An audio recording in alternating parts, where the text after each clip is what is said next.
Anak itu tumbuh tanggung jawabnya itu kalau dia kita percayai untuk melakukan aktivitas-aktivitas yang tadinya aktivitas-aktivitas itu kita yang melakukannya, karena anak itu belum tumbuh sebagai anak yang bisa ya pakai baju, makan ya, itu kan belum, ketika belum TK atau ketika sudah TK kan ini.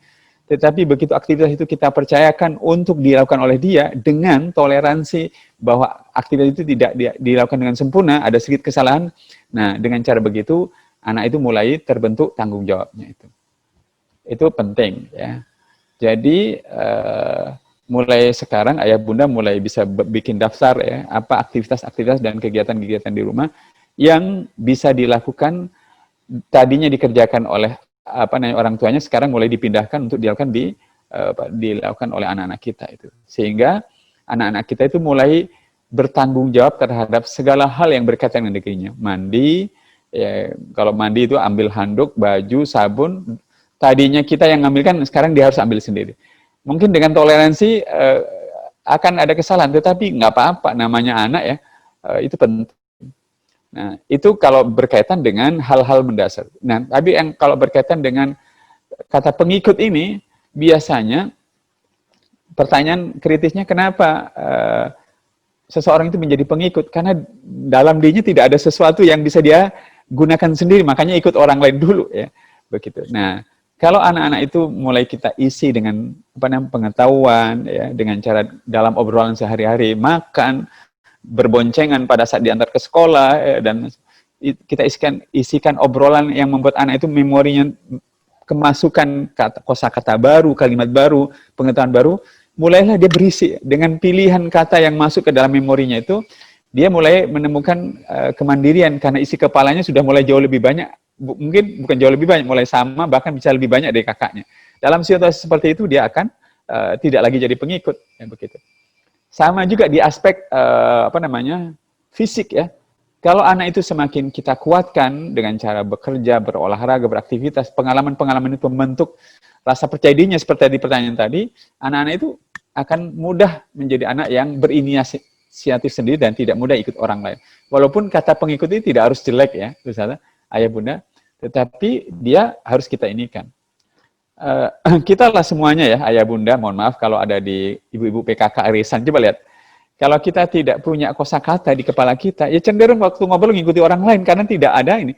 Tetapi kalau di kita itu ada hafalan Quran, ada kumpulan syair-syair pendidikan anak, dan segala macam, ya sudah. Ya itu yang bekerja, menggerakkan kita berpikir, dan segala macam. Begitu.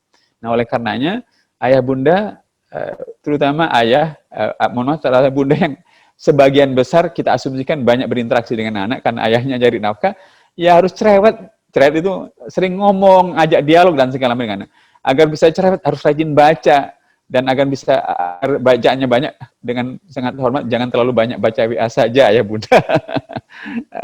Banyaklah baca buku yang lain, sehingga begitu kita banyak buku maka kosakata kita banyak, dan waktu giliran kita ngomong dengan anak itu luar biasa banyaknya gitu. Saya ingat kalau saya datang ke rumahnya anak saya itu, cucu saya, kakek bawa apa? Begitu saya jawab bawa ini, bawa A itu, dia nanya lagi, apa itu gimana? Wah, panjang gitu. Nah, kalau kita tidak banyak bacakan ini, itu yang kedua ya. Nah, lalu yang ketiga, tanggung jawab itu akan bisa kita bentuk kepada anak itu memang secara khusus orang tua harus mulai verbal menyampaikan bahwa dia sudah harus A sendiri, B sendiri, harus ngambil makan sendiri, harus pakai baju sendiri, dan segala macam ya. Tetapi ingat ayah bunda, saya ingin mengatakan anak-anak itu bukanlah pendengar yang baik terhadap orang tua, tetapi peniru yang hebat terhadap orang tuanya. Jadi jangan ngomong A, tapi jangan sampai kemudian anak-anak melihat B pada anak kita. Sebab anak itu lebih suka meniru daripada mendengarkan omongan. Ya, sekali lagi, anak-anak itu adalah peniru yang sangat unggul daripada mendengarkan nasihat orang tuanya. Belum tentu dia laksanakan. Tetapi begitu dia melihat ayah dan ibunya itu melakukan A, B, C, D, dengan segera dia akan ini. Jadi kalau kita bilang, nak kamu harus mandi, harus pakai baju sendiri dan segala macam, tetapi melihat paradok pada pada ayah dan ibunya, ya mereka akan ini. Allah al-misal. Jadi ayah dan ibu saya itu hanyalah ayah peduli saja agar anaknya baik ya. Tetapi jangan tanya ilmu parenting, ilmu komunikasi, nggak ada dalam daftar memorinya, nggak ada ya. Nah, oleh karenanya cara beliau-beliau itu menyampaikan sesuatu, seringkali larangan itu dominan. Jangan A, jangan B, itu jadi larangan-larangan yang itu tidak muncul dari lingkungan saja, tetapi dari dalam rumah saja begitu ya. Nah, itu harus saya akui. Nah, mungkin sebagian besar ayah bunda di sini juga gitu, tumbuh dalam lingkungan yang terlalu banyak dilarang, ya. Tetapi begitu kita mulai membaca sesuatu, mengerti sesuatu, kita pertanyakan larangan-larangan yang selama ini kita dengar itu, mulailah kita ragu. Misalnya, dulu saya nggak ngerti di ayah bunda yang lain. Dulu saya dilarang, jangan makan ikan banyak-banyak nanti bodoh, itu kan aneh gitu kan. Saya nggak ngerti, mungkin dulu persediaan ikan nggak banyak dan segala macam, tapi mungkin ayah bunda bisa mengatakan, iya Ustadz saya juga dibegitukan. Daftar larangannya itu banyak macam-macam gitu ya. Nah, oleh karenanya cara mengatasinya satu, buat ayah bunda yang sudah melihat anak itu sudah suka membaca sendiri, ya, maka kebiasaan membaca anak itu harus kita bantu untuk membaca berbagai hal yang berkaitan dengan menjadi lebih diketahuinya segala sesuatu lebih detail. Sekarang ini nggak susah kok. Sekarang buku-buku yang diterbitkan oleh berbagai penerbit yang berusaha menjelaskan sesuatu dengan gambar, dengan alasan yang mudah dipahami anak kecil itu sudah banyak. Sehingga anak itu tumbuh rasa percaya dirinya dan tidak mulai goyah oleh larangan-larangan yang ada di sekitar. Kata kuncinya membaca. Buatlah anak mendapatkan banyak pengetahuan dari membaca yang difasilitasi oleh orang tua. Yang kedua, pengalaman anak itu pada akhirnya akan sedikit demi sedikit, setahap demi setahap itu akan membuat dia mulai tidak mudah dilarang-larang dalam pengertian yang negatif ya. Kalau dilarang dalam pengertian yang positif ya, itu nggak ada masalah buat kita. Tapi larangan-larangan yang negatif dan tidak masuk akal itu akan mulai dihadapi dengan baik oleh anak. Kalau anak-anak itu memiliki pengalaman-pengalaman rajin olahraga, beribadah, baca buku, itu nanti anak-anak akan kebal terhadap larangan-larangan yang tidak positif dan tidak konstruktif itu. Nah, oleh karenanya ayah bunda, kalau saya ingin sebut 3 elemen dasar, 3 aktivitas dasar yang harus ayah bunda jaga. Satu, ibadah di rumah. Yang kedua, gerak dan olahraga. Gerak itu biasa diajak anak itu memasak, pokoknya bergerak dan olahraga. Yang ketiga adalah aktivitas sosial, bersosialisasi. Jaga ketiganya itu agar bermutu. Maka ketika nanti anak masuk ke tengah-tengah lingkungan sosial teman-temannya itu, dengan 3 hal itu relatif bisa terbenteng dengan bagus. Mungkin itu jawaban saya, Ustazah. Baik. Kata kuncinya 3 elemen dasar itu tadi ya Ustadz ya. Ada ibadah, ada gerak dan olahraga, gerakan apapun asal jangan diam aja, masak, lari-lari di rumah gitu kali ya, lompat-lompat begitu Ustadz. Atau juga, dan satu lagi adalah aktivitas sosial begitu, untuk menyiapkan agar nanti pada saat bersosialisasi di masyarakat juga lebih bagus begitu. Baik, itu tadi Pak Amrul Fikri begitu, dan ini ada lagi titipan pertanyaan kepada Ustazah ini Ustadz. Ada pertanyaan titipan dari wali murid. Nah, bagaimana sih cara mengurangi trauma pada anak yang selalu mengungkit kemarahan orang tuanya? Nah, kayaknya saya banget ini. Ya, saya juga bertohok. Itu ingin yang terbaik bagi anak tersebut. Terkadang tanpa sadar hilang kendali untuk berbicara dengan nada tinggi. Begitu Ustadz. Ini pertanyaan lagi-lagi juga menohok saya. Saya juga mengalami langsung. Bukan sekadar menyenangkan. Benar-benar saya alami. Jadi rata-rata saya ingin begini. Rata-rata orang tua kita yang pendidikannya tidak setinggi kita, itu tipe orang tua yang menyalurkan kepeduliannya agar anak menjadi baik itu dengan cara marah, ya Ustazah, ayah bunda. Dengan cara marah ya.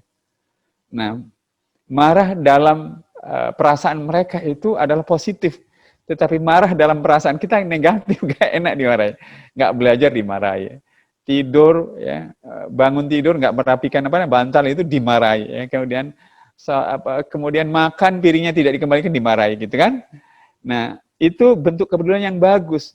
Nah, begitu kita sekarang ngerti jadi orang tua melalui parenting, baru sadar bahwa hal-hal positif untuk anak itu mestinya juga disampaikan dengan cara-cara yang bagus ya, tidak dalam bentuk ungkapan dan ekspresi marah ya. Begitu. Nah, saya ingin sampaikan faktanya begini. Satu, hanya sedikit anak yang relatif punya daya tahan yang baik terhadap kemarahan-kemarahan orang tuanya yang bermaksud baik itu. Ya. Sebagian besarnya hal-hal baik itu ketika disampaikan dengan suasana marah itu tidak bagus, ya. Gitu. Maka sampaikanlah dengan cara yang lembut. Ya. Jangankan ini, bahkan istri itu kalau dilihat oleh suaminya cucian belum beres, masakan belum beres, dimarahi, oh berat itu. Ya. Pada dasarnya kata orang, Mas, kata istrinya itu, kalau saya ada yang salah tolong dikritik. Iya, itu enak diomongkan. Pada dasarnya itu orang itu enak senang dipuji terlebih dahulu baru dikritik. Ini rumus ya. Jadi praktekkan saja. Kalau ada orang suami istri, ustadz yang bilang, ustadzah, saya kalau ada salah tolong dikritik, dimaksudkan. Jangan terlalu dipercaya itu. Lebih baik pujilah terlebih dahulu, apresiasilah dia terlebih dahulu, baru kritik disampaikan. Dahulukan apresiasi. Lah, semua orang begitu. Hanya sedikit orang yang bisa dikritik langsung menerima, tidak banyak.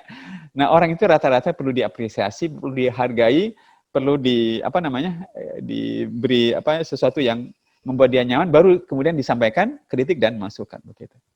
Nah, termasuk anak dengan orang tuanya yang marah itu, gitu. Sedikit orang yang bisa dibegitukan, ya. Gitu. Lalu yang saya ingin sampaikan, yang ketiga, maka wali murid atau semua orang tua yang menyadari situasi yang saya sambutkan di nomor 2 tadi, harus sadar bahwa trauma itu memang ada resepnya sih. Resepnya itu oleh Nabi diajarkan, Allahumma inni a'udzubika minal hammi wal hazan. Hammi itu sedih karena sesuatu yang akan terjadi pada masa depan, khawatir. Sesuatu belum terjadi sudah khawatir. Misalnya ayah bunda memilih untuk tidak menyekolahkan anaknya nanti di SMA ke Alibro, ya, karena Alibro misalnya belum buka misalnya, ya. Lalu mau dipilihkan ke sekolah umum. Nah, belum disekolahkan sudah sakit, meriang, udah kepikiran terlalu, itu namanya hammi.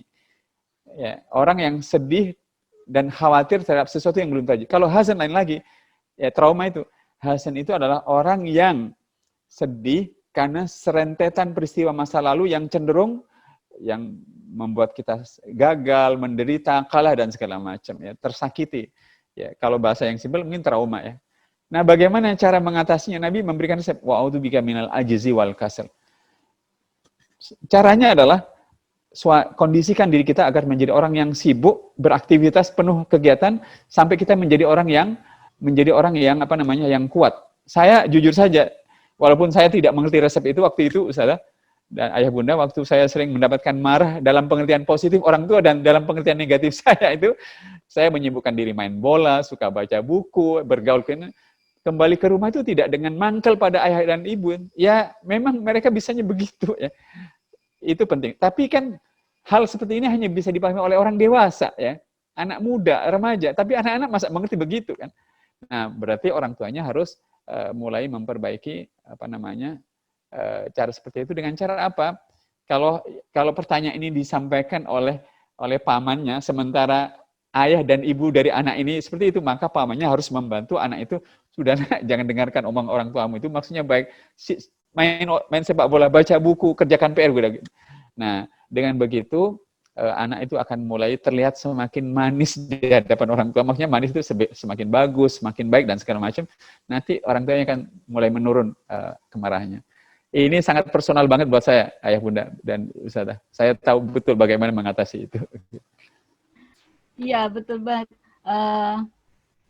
Penjelasannya sangat detail banget gitu, Ustadz Arkom, ya. Dan kalau boleh sedikit sharing nih, saya juga sering juga mengalaminya, dan bersyukurnya ini anak saya juga sudah berinteraksi dengan Ustadzah di Alibro ini, ya. Begitu ada nada tinggi sedikit, Ustadz, saya kena dalil, Ustadz. Janganlah marah, bagimu surga, gitu, udah langsung siap gitu, Ustadz. Terima kasih Ustazah ini ya sudah memberikan insight buat anak saya, ada punya kata kunci gitu ya, begitu. Sama, saya jauh gitu, dibegitukan. Gitu. Ya, oke. Itu baik, tadi di situ ada kalimat yang bagus menurut saya Ustadz Arkom ya. Tapi saya masih membayangkan nih ya bagaimana menerapkannya. Marah dapat dilakukan dengan lembut. Nah ini tadi kan disampaikan oleh Ustadz Arkom itu. Marah dilakukan dengan lembut. Nah itu seperti apa itu Ustadz? Ya gini Ustadz. Jadi marah itu kan ungkapan seseorang terhadap seseorang itu terhadap perbuatan orang yang dimarahi itu kan. Ya. Kalau anak kita marahi karena terlambat sholat, ya, maka marah dengan lembut itu bisa kita bangin, nak. Sholat itu jamnya jam 11.30. Kamu tadi sholatnya jam berapa? Jam 12. Baik atau tidak itu marah. Marah lembut ya. Gitu. Baik, seperti itu. Tapi ya. Kalau agak naik sedikit itu bisa dibahasakan gitu. Nah, ayah dan ibumu itu sangat berharap kamu sholat tepat waktu ya. Nggak enak ngelihat kamu itu sholat tidak tepat waktu, itu sudah agak tinggi sedikit. Gitu. Baik. Ya ada kalimat pembukanya dulu gitu ya Ustadz gitu. Ya. Baik gitu. Jadi termasuk ada rumusnya itu juga, ayah bunda puji dulu, apresiasi baru nih keluar nih kritik disampaikan gitu ya. Oke.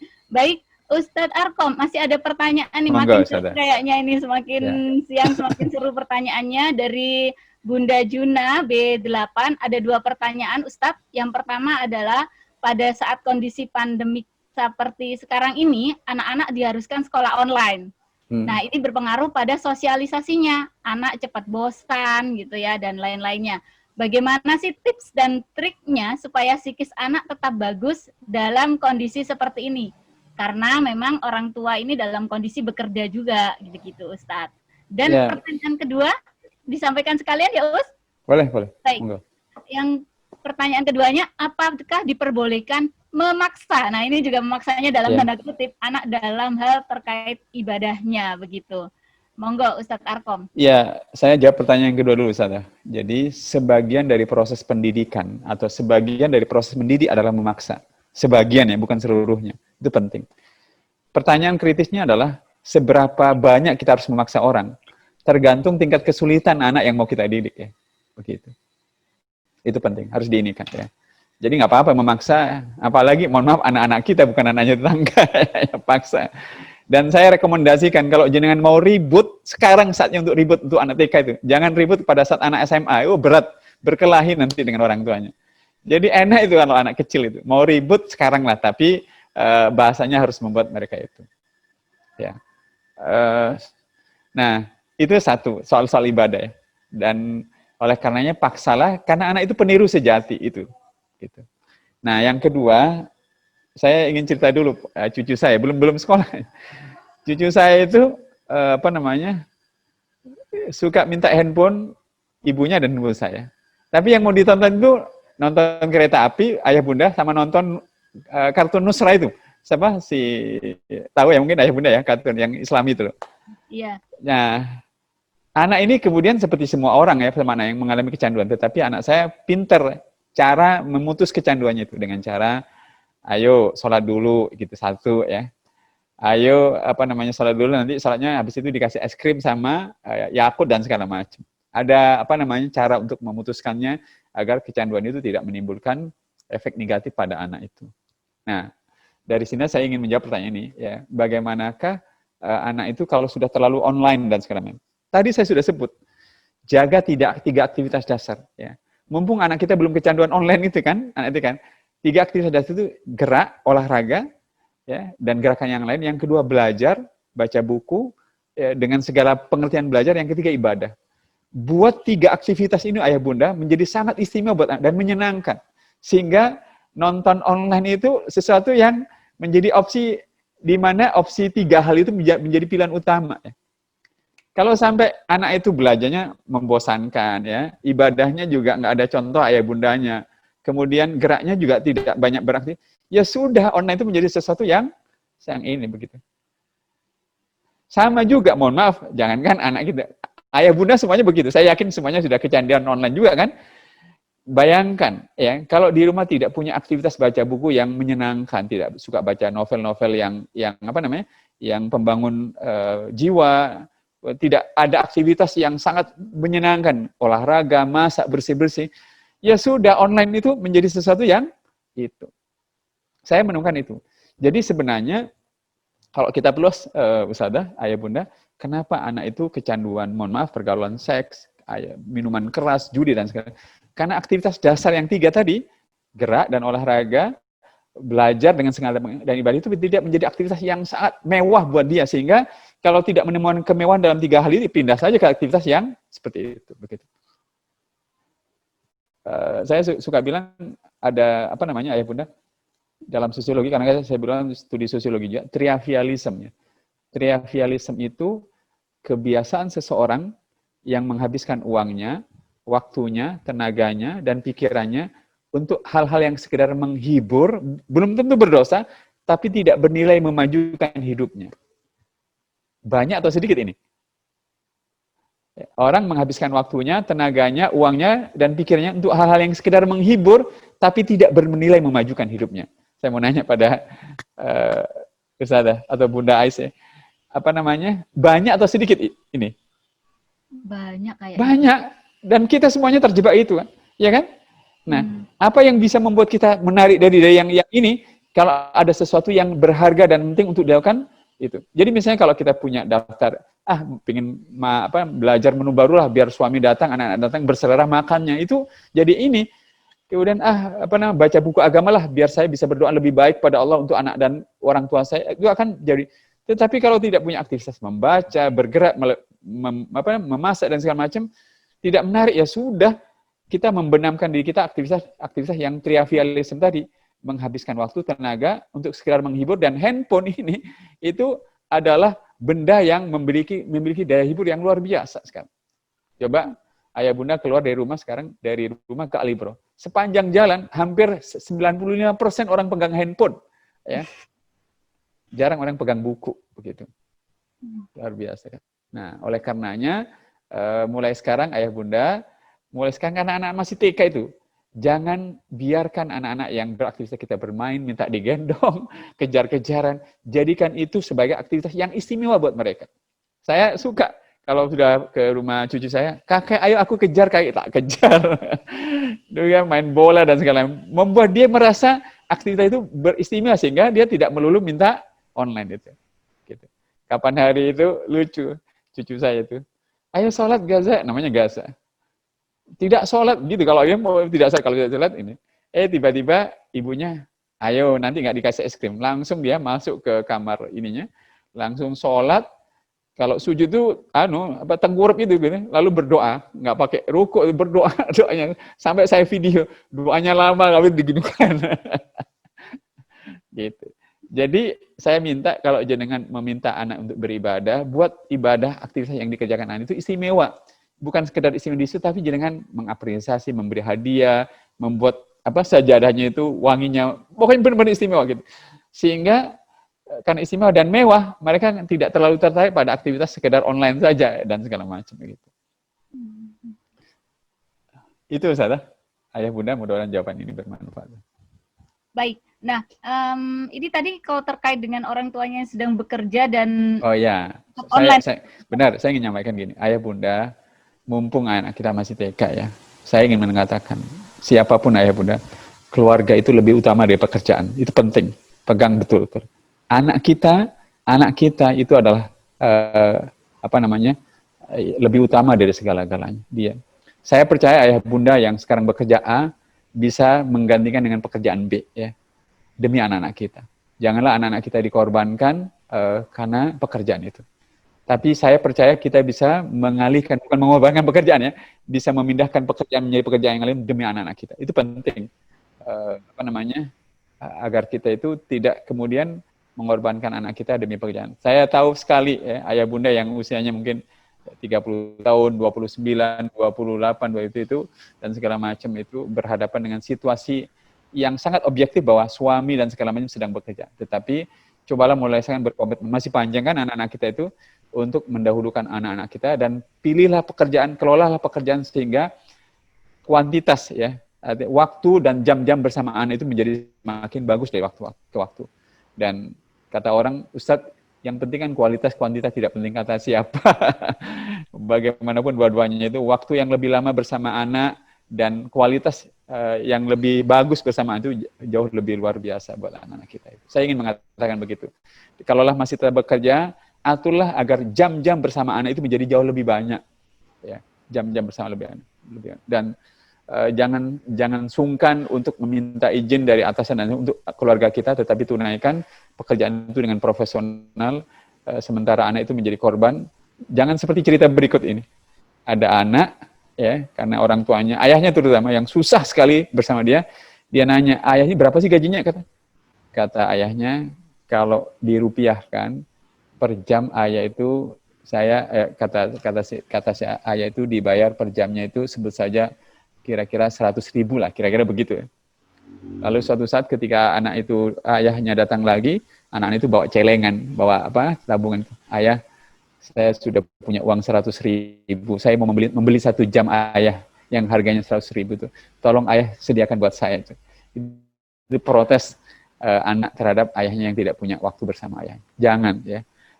Mari anak-anak kita itu adalah anak-anak yang, saya percaya gini, ayah bunda yang hadir di Ausum itu, untuk pertama kalinya ketika anak kita memanggil ibu, mama, umi, itu nyes sekali kan? Untuk kali pertama kalinya seorang anak manusia mempercayai kedewasaan kita, mempercayai otoritas kita bahwa kita dipanggil mama, papa, dan itu sesuatu yang luar biasa. Akankah panggilan papa, mama, umi, abi itu menjadi semakin hilang rasa percayanya hanya gara-gara kita tidak punya waktu yang lebih lama bersama anak-anak kita.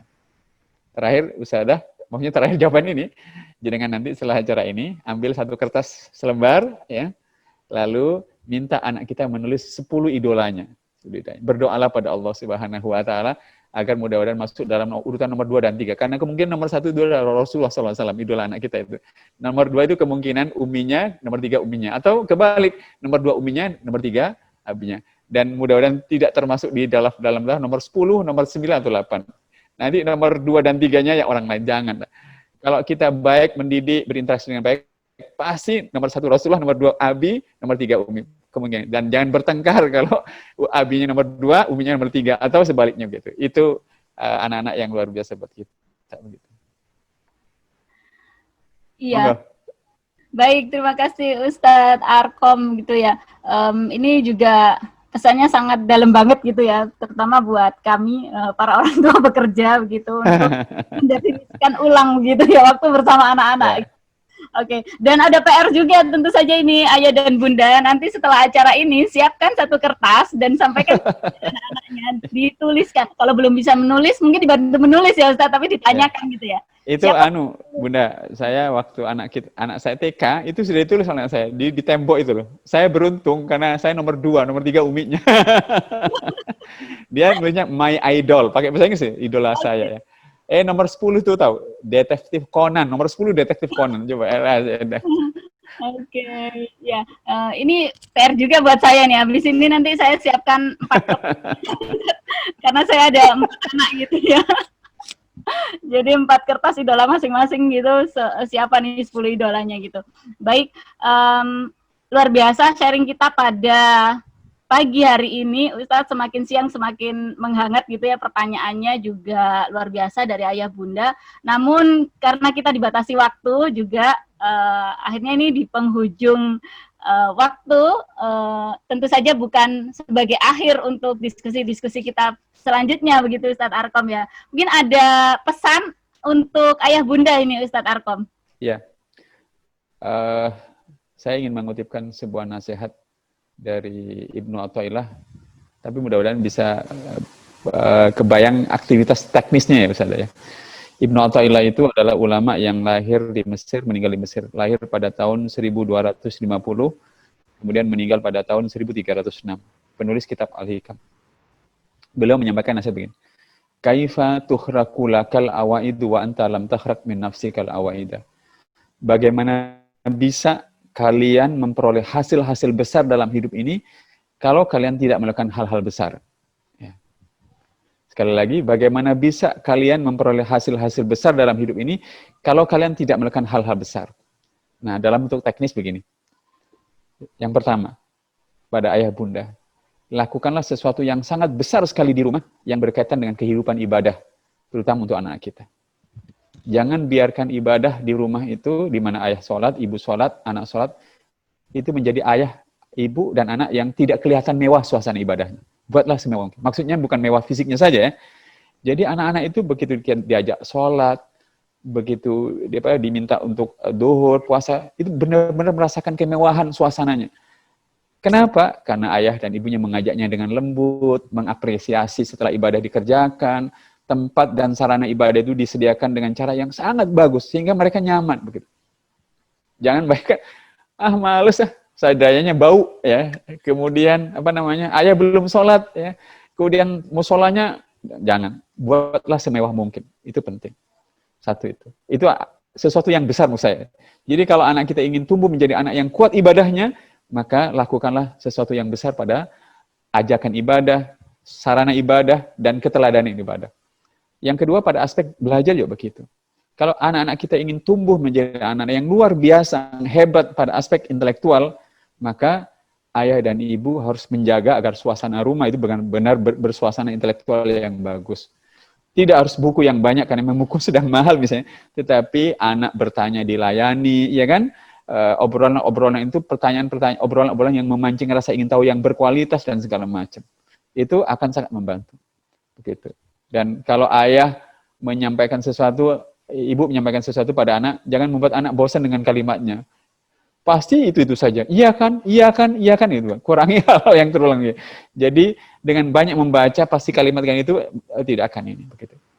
Nah itu yang kedua, aktivitas intelektual yang buat seluar biasa mungkin kalau anak kita ingin tumbuh secara ini. Saya punya adik perempuan itu 5, 1 meninggal. 4-4-nya itu suka baca buku, suka ini. Nggak saya ceramahi, karena di rumah itu banyak buku, dan mereka melihat saya itu suka baca buku. Begitu.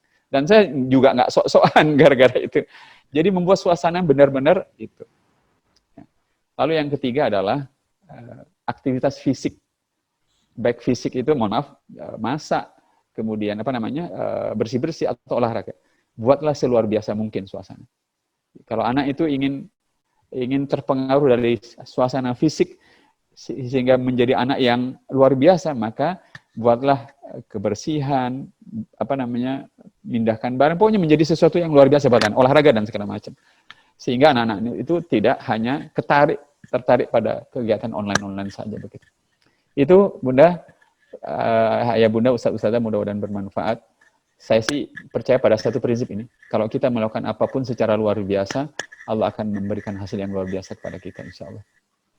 Semoga anak-anak kita menjadi anak-anak yang membanggakan kita, dan mudah-mudahan bukan hanya doa anak yang soleh yang akan kita dapatkan dari anak kita, tetapi dia juga menjadi orang yang mendapatkan saluran ilmu yang bermanfaat. Jadi jangan sampai pahalanya ayah bunda lebih banyak ustadz-ustadznya di Al-Biro, karena banyak ngajarin ilmu. Kalau bisa dahulilah, saliblah ya pahala ustadz itu dengan banyak mengajarkan ilmu kepada anak, karena anak itu akan membuat dia menjadi pribadi yang memanfaatkan ilmu kita, sehingga kita dapat pahala double, pahala doa anak yang soleh, yang kedua ilmu yang bermanfaat. Itu penting untuk dicamkan. Jadi kalau ayah bunda diem saja, nggak belajar, rugi, pahalanya banyak ustadz-ustadznya di Al-Biro gitu. Tapi kalau mengajarkan berbagai hal yang bermanfaat dipraktekkan oleh anak kita, maka kita akan berharga. Apalagi sampai kita menyediakan sedekah jariyah gitu. Luar biasa. Terima kasih banyak. Matur sakalangkung kata orang Madura, ustazah, ayah bunda, mudah-mudahan bermanfaat. Saya merasa berbahagia sekali, mudah-mudahan anak kita menjadi anak yang amanah, loyalitas, punya loyalitas yang tinggi, punya inisiatif yang luar biasa, respon yang bagus, memiliki daya adaptif yang bagus, humanis dan segala macam. Insya Allah. Wassalamualaikum warahmatullahi wabarakatuh.